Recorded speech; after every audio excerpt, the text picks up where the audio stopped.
Hi hello, সবাই কেমন আছেন? এইটা কিন্তু একটা প্রশ্ন, অবশ্যই লিখে জানাবেন কমেন্ট বক্সে সবাই কেমন আছেন।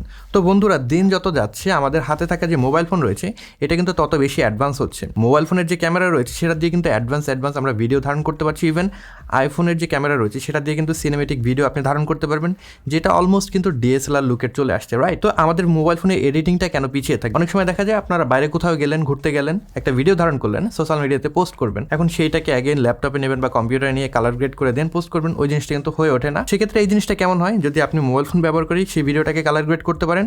তো চলুন দেখে নেওয়া যাক আমরা মোবাইল ফোন দিয়ে কিভাবে ভিডিওকে কালার গ্রেড করতে পারি। প্রথমে যেটা করতে হবে, আমাদের মোবাইল ফোন নিতে হবে হাতে, এন্ড দেন চলে যেতে হবে প্লে স্টোরে। প্লে স্টোর থেকে আমরা কোলোরো নামে একটা অ্যাপ্লিকেশন ডাউনলোড করবো। এটাকে আপনারা কোলোরো লিখে সার্চ দিলে কিন্তু প্লে স্টোরে পেয়ে যাবেন। এটাকে দেন আপনাকে ওপেনের উপরে ক্লিক করতে হবে, তাহলে এইরকম একটা ইন্টারফেস কিন্তু আমরা পাবো।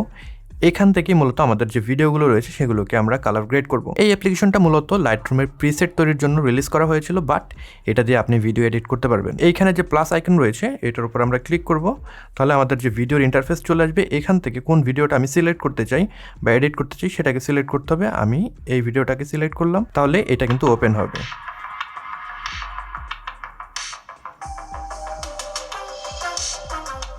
তো ভিডিওটার একটা সুন্দর ফ্রেম আপনাকে সিলেক্ট করে নিতে হবে, যে ফ্রেমটা ব্যবহার করে আপনি ভিডিওটাকে কালার গ্রেড করতে পারবেন। আমি পার্টিকুলার ক্ষেত্রে এই ফ্রেমটা সিলেক্ট করে নিলাম। নিচের দিকে দেখবেন অনেকগুলো ফিল্টার পেয়ে যাবেন আপনি। এই প্রিসেটগুলো ব্যবহার করেই কিন্তু আমরা মূলত কালার গ্রেড করব। তো আমরা যদি একটা এখানে ক্লিক করি তাহলে দেখবেন আপনার যে ভিডিও রয়েছে সেটার কালারের যে চেঞ্জ সেটা কিন্তু আপনি লক্ষ্য করতে পারবেন।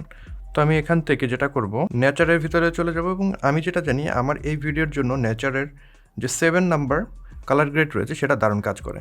তো আপনারা দেখতেই পাচ্ছেন, আমরা যদি V4 দেখি এরকম ছিল, আফটার এরকম একটা রেজাল্ট পাচ্ছি। এটার ইন্টেন্সিটি কমাতে চাইলে আপনি এই স্লাইডারটাকে ব্যবহার করে ইন্টেন্সিটি কমাতে বা বাড়াতে পারবেন। তো আমি এটার যে ইন্টেন্সিটি হালকা একটু ডিক্রিজ করে দেবো যাতে এটা ওভার পাওয়ার মনে না হয়। এবার যদি প্লে দিই,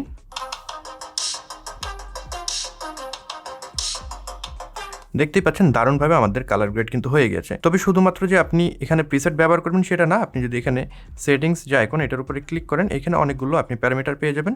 এগুলো ব্যবহার করে কিন্তু কালার গ্রেড করতে পারবেন। যেরকম আপনি যদি লাইটের ভিতরে চলে যান, এখানে ব্রাইটনেস, কন্ট্রাস্ট এই অপশনগুলো পেয়ে যাবেন। আমি যদি ভিডিওটার ব্রাইটনেস বাড়াতে চাই এটাকে ইনক্রিজ করলে কিন্তু হচ্ছে।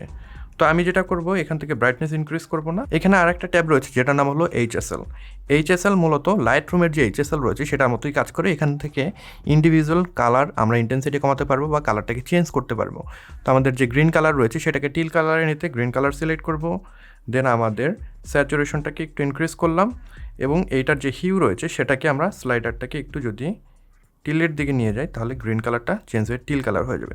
তো এইভাবে ইন্ডিভিজুয়াল কালারগুলোকে কিন্তু আমরা মডিফাই করতে পারবো, সুন্দরভাবে কালার গ্রেড করতে পারবো লাইট রুমে ঠিক যেমনটা করি। দেন সব কিছু হয়ে গেলে এখানে যে টিক মার্ক রয়েছে এটার উপর একটা ক্লিক করলেন, দেন এটাকে যদি আপনি এক্সপোর্ট করতে চান বা সেভ করতে চান উপরে টিক মার্কের উপরে ক্লিক করবেন, তাহলে এখানে একটা অপশন পাবেন যেখানে আপনি কোন রেজলিউশনে এটাকে এক্সপোর্ট করতে চান সেই অপশনটা চাবে। এখান থেকে আমি 1080p-তে এক্সপোর্ট করব। দেন যদি আমরা এক্সপোর্টের উপরে ক্লিক করি, দেন আমাদের ভিডিওটা এখান থেকে রেন্ডার হওয়া শুরু হবে এবং আপনার গ্যালারিতে গিয়ে সেভ হবে। তো এই ছিল মূল প্রক্রিয়া। আশা করি এখন থেকে আপনারা যখন কোনো ভিডিও সোশ্যাল মিডিয়াতে পোস্ট করবেন টুকটাক কালার গ্রেড করে কিন্তু পোস্ট করতে পারবেন। তবে এই তো গেল ভিডিওর কথা, আমরা তো ছবিও তুলি, সেই ছবিগুলোকে আরেকটু বেটার ওয়েতে এডিট করে কীভাবে আপলোড করতে পারি সেই জিনিসটা যদি জানতে চান, বিভিন্ন ট্রেন্ডিং যে ফটো এডিট রয়েছে সেইগুলো যদি দেখতে চান আমাকে কমেন্ট বক্সে লিখে জানাবেন। ফিউচার কোনো ভিডিওতে দেখানোর চেষ্টা করব লাইটরুম ব্যবহার করে ট্রেন্ডিং যে ফটো এডিট সেগুলো আপনারা কীভাবে করতে পারেন। তো সবাই ভালো থাকবেন, সুস্থ থাকবেন। এই ভিডিওটা যদি ভালো লেগে থাকে সেক্ষেত্রে ভিডিওটিতে একটি লাইক দিতে পারেন। এই চ্যানেলে আপনি নতুন হয়ে থাকলে সাবস্ক্রাইব করতে ভুলবেন না। I'll catch you guys on the next one. Until then, goodbye.